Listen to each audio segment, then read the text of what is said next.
Right. Right. This is addressing question 5, which is how do we appeal to our target audience?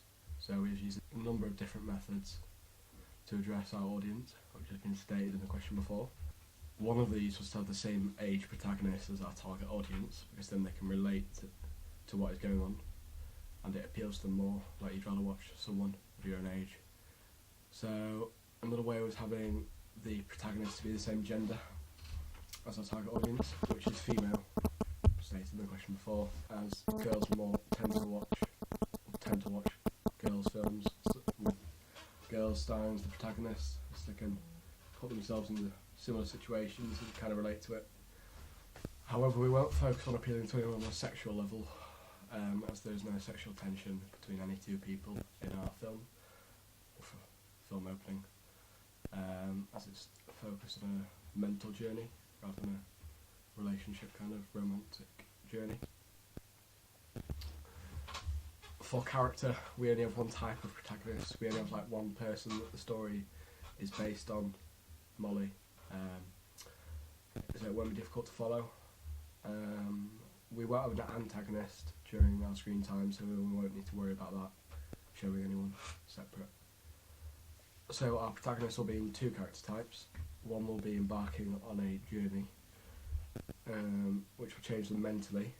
So we have a few people that will be static as well, that will help make the plot easy to understand to the audience, which is how we've kind of addressed them. And we'll also have a few mild narrative enigmas throughout the film to keep the audience involved in the plot. So in our poll we have results to show that people are interested in the plot of thrillers and that kind of genre. So that kind of helps. And as well as this, our pace of editing will be kept at a normal pace without any quick jump cuts, which will appeal to the age that we're focusing on, and as they can keep up with what's going on with the motion of the film.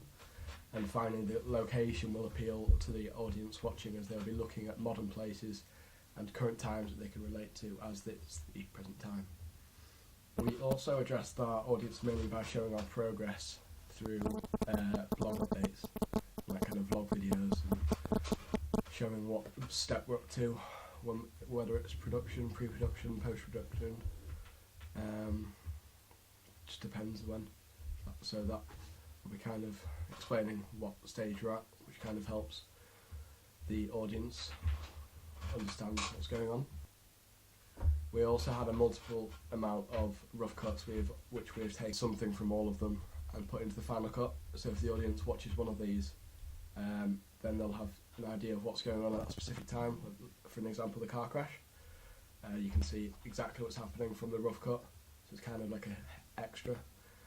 So they'll have more knowledge of what's going on. So that's another way we've addressed the audience, kind of less directly, but at the same time more directly, if that makes sense.